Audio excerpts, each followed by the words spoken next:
All right, hey, it's Rob, and this video is a tribute to a guy named Raymond Mizsak, who was one of the two fatalities at the original Woodstock concert in the Catskill Mountains in 1969, New York. Didn't see anything else on YouTube about him, so I thought I would tell his sad story, and it really is a sad, gruesome end that befell old Raymond Mizsak. But before we do, I wanted to show off this thing right here. I actually have a piece of the Woodstock stage.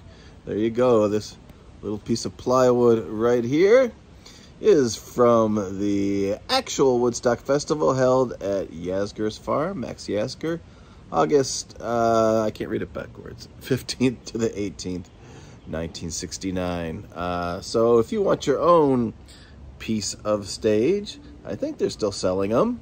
It was a guy who lived in the area and had a girl he was interested in, and she asked him one day to help load up this plywood that he had gotten, surplus plywood that they were going to build a paddleball court with at one of the hotels in the area. There were a lot of hotels in the Catskill Mountains. Matter of fact, my family used to go, I think from 1970 to 1977, we went to the Catskills and stayed at a resort. It was a popular place to go. We lived in Detroit, and it wasn't too far to drive out there, so beautiful part of the country. I feel a connection to Woodstock from that, even though I was, of course, way too young to go to the festival.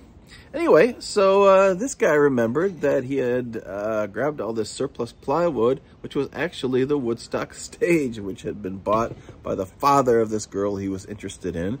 And he went way into the woods. The resort was no longer there, but the paddleball court still, you know, was up there in the woods somewhere. And he pulled down the wood and supposedly had it verified, you know, to the best of what I can gather. This is an actual piece of the stage from Woodstock, and you can have one too.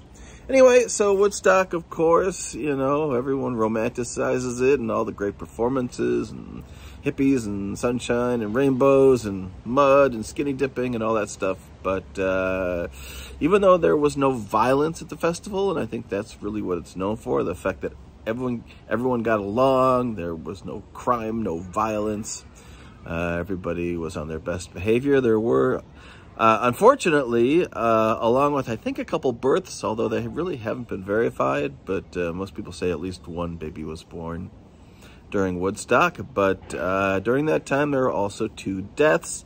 The first one was a heroin overdose, which makes sense. There were hundreds of overdoses. You know, many of them required medical attention during the festival. This one person, I believe, died, maybe not from the overdose, but when they tried to revive him, they gave him a drug, and he reacted to that drug that was supposed to help him, and I think went into cardiac arrest and died. So he was one of the 2 people that died. And the other guy we're going to get to is this guy, Raymond Mizsak, who unfortunately was a 17-year-old high school student from Newark, New Jersey. And he was run over by a tractor while asleep in his sleeping bag, of course.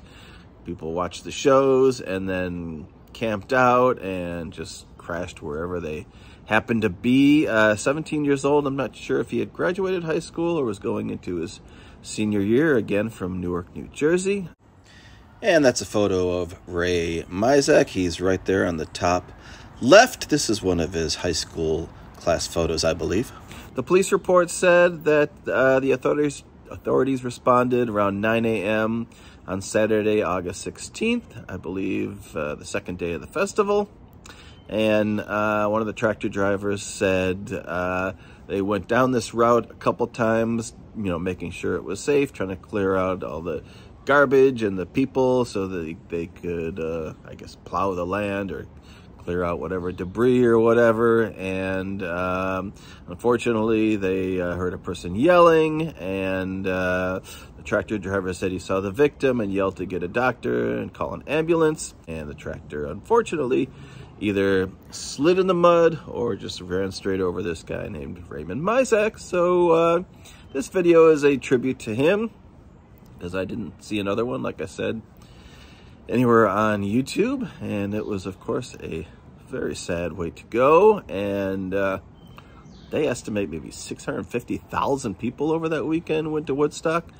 So a very small amount of, you know, problems, you know, when you look at the huge number of people and the parking and all the drama, you know, helicopters and everything that it took to get the artists and the people there, and people busting down the fence and not paying to get in, all that stuff. But there were 2 deaths, and this unfortunate one of Raymond Mizsak was pretty brutal. So we'll remember him today, and we will remember that fantastic festival in 1969 in a beautiful part of the country, the Catskill Mountains. It didn't actually happen in Woodstock. If you want to visit, I think it's in Bethel, New York. There was lots of drama with the festival. They tried to have it at one place, and they pulled out at the last minute, and they had already printed tickets, and they didn't know what to do. And finally, a milk farmer named Max Yasker stood up and said, "They can have my farm," and that's why we had Woodstock. All right. That's all I got for today. Take care. Bye.